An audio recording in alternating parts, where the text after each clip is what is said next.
এই মাঠ অনেক তাদের প্রিয় মাঠ। একদম একে একে প্লেয়াররা নামতে শুরু করে দিয়েছে। যাবতীয় প্রশ্ন, যাবতীয় জল্পনার উত্তর দেবে এবার সবুজ মেরুন, আর অন্যদিকে পিয়ারলেস। রেফারিরাও নামতে শুরু করেছেন মাঠে। মেঘালয়ের প্লেয়াররা বেশি আছে। আর এবার আমরা সরাসরি নজর রাখবো মাঠে। ঠিক, এবং আজকে দেখতে পাচ্ছি আজকের ম্যাচের রেফারি হচ্ছেন মিঠুন কুমার পাল, অ্যাসিস্ট্যান্ট রেফারি আছেন সৌরভ সরকার এবং বাসুদেব পাল, চতুর্থ রেফারি দীপু রায় এবং কমিশনার রেফারি অ্যাসেসর পীযূষ বিশ্বাস। মোহনবাগান সুপার জায়ান্ট বনাম পিয়ারলেস, এই পিয়ারলেস দল 2019-এ চ্যাম্পিয়ন হয়েছিল। নবী, সেই দলের খেলোয়াড় ছিলে তুমিও। আমরা কিন্তু এই মুহূর্তে কিন্তু দেখতে পাচ্ছি সোহেল ভাট কিন্তু টিমের মধ্যে আছে, যেটা আমরা কিন্তু এখন এই মুহূর্তে নোটিশ করলাম। আর আপনি যেটা বলছেন যে হ্যাঁ, ভীষণ ভালো ফর্মে আছে এবং দেখার যে তারা কতটা ভালো ফুটবল খেলে এবং কতটা ভালো পারফরমেন্স করে। কিন্তু আমার কথা মনে হয়, কেন আমি পিয়ারলেস টিমটাতে খেলেছি 3 বছর, আমি জানি এই পিয়ারলেস টিমটা কি করতে পারে। তারা কিন্তু বরাবরই কিন্তু ফাইট দেয়। আমরা রেফারিকে দেখতে পাচ্ছি এই মুহূর্তে মিঠুন এবং সৌরভ দেখতে পাচ্ছি, 4টে রেফারিকে আমরা দেখতে পেলাম এবং নিজেদের মধ্যে টস হয়ে গেল এবং জাস্ট ফটো সেশন হচ্ছে, তারপরেই এই ম্যাচটা কিন্তু শুরু হয়ে যাবে। এবং সোহেল ভাটের কথা বলছিলাম, দেখো যে টিম লিস্ট দেওয়া হয়েছিল তাতে কিন্তু সোহেল ভাট ছিলেন না, কিন্তু লাস্ট মিনিট ইনক্লুশন এটা হয় কিন্তু অনেক খেলাতেই।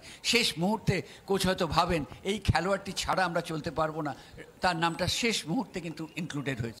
ওটাই বলছিলাম আপনাকে, হয়তো অনেক সময় ওয়ার্ম আপ করতে গিয়ে না ম্যাচে রং হতো ডিফেন্সে। একেবারেই তাই। তবে অভিষেক মাঠে এসছেন, সুতরাং দেখা যাক সবুজ মেরুনের খেলোয়াড়রা কতটা নিজেদেরকে প্রতিভাত করতে পারেন আজকের খেলা। ওদিকে যখন একথা বলছি, ওদিকে খেলা শুরু করার জন্য অরিত্র ঘোষকে দেখতে পাচ্ছি। আজকের ম্যাচের রেফারি মিঠুন কুমার পাল বাঁশি বাজিয়ে দিলেন। স্ক্রিনের ডান দিক থেকে বাঁ দিকে আক্রমণে যাবে পিয়ারলেস স্পোর্টস ক্লাব, আর মোহনবাগান স্ক্রিনের বাঁ দিক থেকে ডান দিকে। পিয়ারলেসের করণচাঁদ মুর্মু ফরওয়ার্ড বল ঠিকমতো দেওয়া হয়নি, যার ফলে পাল্টা আক্রমণে আসতে পারবে কি দেখা যাক। বাঁ দিক থেকে বল বাড়ানো হয়েছে, সেখান থেকে লক্ষ্য করে এত বেশি তাড়াহুড়ো করছে, সেখানে কিন্তু তারা বল মিস করে ফেলছে। সচিন বল দিয়েছেন কিন্তু লুজ বল চলে গেল ওখানে সায়নের কাছে। ব্যাকপাস, গোলরক্ষক রাজা বর্মন, শিলিগুড়ির ছেলে রাজা, ইউনাইটেড স্পোর্টস থেকে তার উত্তরণ। এই মুহূর্তে আবার সুযোগ চলে এসছে, দেখা যাক। এটা কিন্তু শেষ পর্যন্ত কিন্তু এরকমভাবে মিস করলে কিন্তু হবে না, কেন ওই জায়গা থেকে আরও হবে, বলের সঙ্গে কন্ট্রোল ভালো হতে হবে, নইলে কিন্তু এখান থেকে গোল পাওয়া খুব মুশকিল। রাজ এবার সেন্টার করেছেন রাজ, কিন্তু হেড হয়ে গেছে, কারণ হেড করে দিয়েছেন, যার ফলে কাজের কাজ কিছু হয়নি। এই মুহূর্তে আবার আক্রমণ, দেখা যাক। মোহনবাগান সুপার জায়ান্ট আক্রমণে যাওয়ার চেষ্টা, থ্রু বল, দেখা যাক সোহেল ভাট। এই মুহূর্তে ফারদিন বল দিয়েছেন, দেখা যাক সোহেল ভাট যাচ্ছেন, কিন্তু তার আগে ক্লিয়ার। আমার মনে হয় যে জায়গা হবে, বিশেষ করে মাঝমাঠটা। একেবারেই তাই, অভিষেককে সেইভাবে পাওয়া যায়নি। রাজ ওয়াসফোর সেখানে মিসপাস হয়ে গেল। পাল্টা আক্রমণে চলে আসছে এই মুহূর্তে পিয়ারলেস স্পোর্টস ক্লাব। বাঁ দিক থেকে সেই অমরনাথ বাসকে, অমরনাথ ব্যাক মাইনাস। শেষ পর্যন্ত অরিত্র বল বাড়িয়ে দিয়েছেন, দূরপাল্লার শট কি হবে, হয়েছে কিন্তু বাইরে। যে জায়গা থেকে বলটা হবে তোলে, তাহলে কিন্তু অফসাইডগুলো ধরা পড়বে। আর আমার মনে হয় কোনো জায়গায় মেন পার্টগুলোতে একটু দায়িত্ব নিতে হবে। ফারদিনকে, সোহেল ভাটকে কিন্তু আরও বেশি করে দায়িত্ব নিতে হবে, বল ছেড়ে দিলে হবে না। টংসিং কিন্তু শটটা চলে গেল বাইরে। এক্ষেত্রে 19 বছর বয়স্ক এই ফুটবলারটি নিঃসন্দেহে শট নিয়েছিলেন, কিন্তু বাইরে। না, প্রয়াসটা ভালো ছিল, যদি টার্গেটে থাকতো তাহলে আমার মনে হয় একটা দর্শনীয় গোল কিন্তু আমরা আপনিও চাইবেন যে আজকে নিজেকে তুলে ধরতে। দেখুন কিভাবে ঘটনাটা ঘটেছে।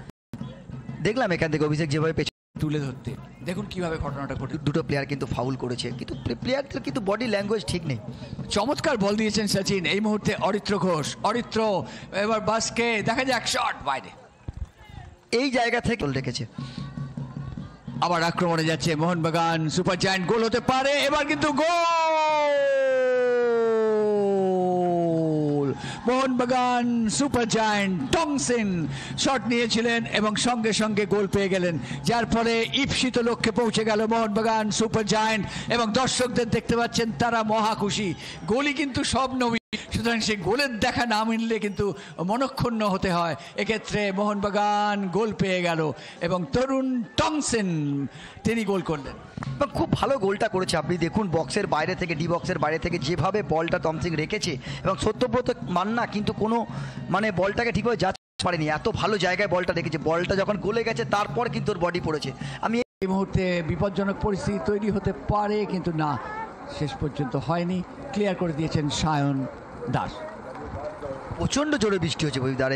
এই বৃষ্টিতে কিন্তু ফুটবলার কিন্তু অন্য ধরনের হয়। পাহাড়ি ছেলেরা কিন্তু এই বৃষ্টিতে খেলতে একটু পারে না, কারণ বলের সঙ্গে তারা এই বৃষ্টি হলেও মানে আমাদের যদি এরকম হয় তাহলে প্লেয়ারদেরও কিন্তু একটু হলেও প্রবলেম হচ্ছে। বল তবু এখনও মানে বল গড়াচ্ছে, জানি না লাস্ট অবধি কী হবে। বাঁ দিক দিয়ে কিন্তু অ্যাটাকে আমরা কিন্তু দেখতে পাচ্ছি, এবং ডিফেন্স করেছে ঠিকই, কিন্তু ঠিকভাবে আটকাতে পারিনি। একেবারেই তাই। এই মুহূর্তে পিএল স্পোর্টস ক্লাব তারা আক্রমণে যাচ্ছে বাঁ দিক থেকে। বাসকে কিন্তু দুর্দান্ত গতিতে এগিয়েছিলেন, কাজের কাজ হয়নি। এই মুহূর্তে আবার পিএল স্পোর্টস ক্লাব, দেখা যাক সেখান থেকে কি করেন। বাইকারা ডান দিকে দিয়ে দিয়েছেন, ওখান থেকে করণচাঁদ মুর্মু গোলাতে পারে না, শেষ অবধি প্রাপ্ত সুযোগের সদ্ব্যবহার হলো না। পিএলএস ক্লাব তারা দ্বিতীয়ার্ধে সাবলীলভাবে খেলছে। এক থেকে ভাসানো বল হেড হতে পারে, বিপজ্জনক পরিস্থিতি ছিল, শেষ অবধি রাজ বাসফোর ভলি করে আবার কিন্তু সেই অমরনাথ বাসকে বাঁ দিক থেকে চমৎকার আক্রমণ তুলে আনছে বারে বারে বাঁ দিক থেকে পিএলএস স্পোর্টস ক্লাব। দেখা যাক আবার বাসকে, সেখান থেকে বাইকারা, কিন্তু সুমিত রাঠি ঠিক জায়গায় ছিলেন, বিপদ হতে দেননি। বাঁ দিক থেকে আবার আক্রমণে বাপ্পা প্রসাদ, বাপ্পা বল ভাসিয়েছেন, হেড হয়েছে, কিন্তু গোল লাইন ছিলেন ভালো, ওখানে ব্লক করেছে ওখানে, নইলে একটা গোলমুখী ক্রস হয়ে গেলে মুশকিল ছিল। কেন এই মুহূর্তে 1 গোলে জিতছে, তো সেই জায়গায় আমার মনে হয় এখানে শর্ট কর্নার শর্ট কর্নার করার পর ওখান থেকে ভাসানো বল পালে, বল বেরিয়ে গিয়েছিল, গোল না। শেষ পর্যন্ত দ্বিতীয় প্রয়াস কিন্তু ধরে নিয়েছেন রাজা বর্মন। কে নেবেন শটটা? টাইসন ফিস্ট করে দিয়েছেন কোন রকমে, গোলরক্ষক সত্যব্রত মান্না, বিপদ হতে পারত, যাই হোক হয়নি। মোহনবাগান সুপার জায়ান্ট আক্রমণে যাচ্ছে, সেই রবি বাহাদুর রানা। এই মুহূর্তে আবার তপন, দেখা যাক তপন তপন তপন তপন এককভাবে, ওহো, প্রয়াসটির প্রশংসা করতে হবে, কিন্তু অন্তিম পরিণতিতে গোলের দেখা মিলল না। প্রয়াসটা ভালো ছিল, এবং যেভাবে শরীরের দোলায় তপন যেভাবে ডিফেন্ডারকে দুলিয়েছিল, এবং তারপরে লাস্টে কোনো রকম ভাবে মোহনবাগান সুপার জায়ান্ট সুয়েল ভাট বৃত্তাকারে ঘিরে রেখেছেন পিএলএস এর খেলোয়াড়রা। তারা জানেন তাদের পাখির চোখ রয়েছে তার দিকে, কারণ স্কোরিং এবিলিটি অত্যন্ত ভালো এই সুয়েল ভাটের, ঘটতে পারে। এই চেঞ্জটা কোচ ওই জন্য নিল, কারণ একটু টাইম যদি চুরি করে নেওয়া যায়, আর যেভাবে টাইম নষ্ট করছে, এইগুলোই ফুটবলের হচ্ছে উপস্থিত বুদ্ধি। যে আমি দেখুন, বল যখন ওখানে থ্রো হচ্ছে বা কিছু হচ্ছে, কর্নারের সামনে নিয়ে গেছে, কর্নার ফ্ল্যাগের কাছে নিয়ে গিয়ে যাতে কিছুটা টাইম যদি চুরি করে নেওয়া যায়, সেটাই কিন্তু করেছে রবি বাহাদুর রানা। এখান থেকে ওহো, শেষ অব্দি গোলরক্ষককে এড়িয়ে বল চলে গেল বাইরে অল্পের জন্যে, এবং গোলের খুব কাছাকাছি চলে গিয়েছিল কিন্তু মোহনবাগান সুপার জায়ান্ট।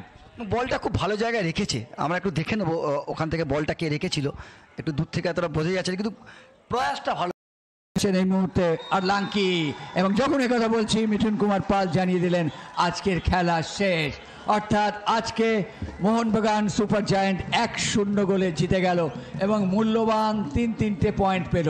এটা নিঃসন্দেহে একটা কৃতিত্বের ব্যাপার। পঞ্চম ম্যাচে তারা 3 পয়েন্ট পেয়ে 5 নম্বর পয়েন্টটি পেয়ে গেল এবং পঞ্চম স্থানে উঠে আসলো। এই জয়টা কিন্তু মোহনবাগানের খুব দরকার ছিল, যে কোনো টিমের কাছে। এবার এই সিজনে কিন্তু প্রথম জয়, এই জয়টা কিন্তু দরকার তো অবশ্যই ছিল। প্লেয়ারদের কি হয়, কনফিডেন্স লেভেলটা বাড়ে এবং যথেষ্ট ভালো ফুটবল খেলেছে। কিন্তু আমার মতে মনে হয় প্রদীপদা, যে ফুটবলটা মোহনবাগান আজকে লাস্টের দিকে খেলেছে, এরকম ফুটবল যদি আদার্স কিছু টিম আছে, এক্সট্রা টাইম।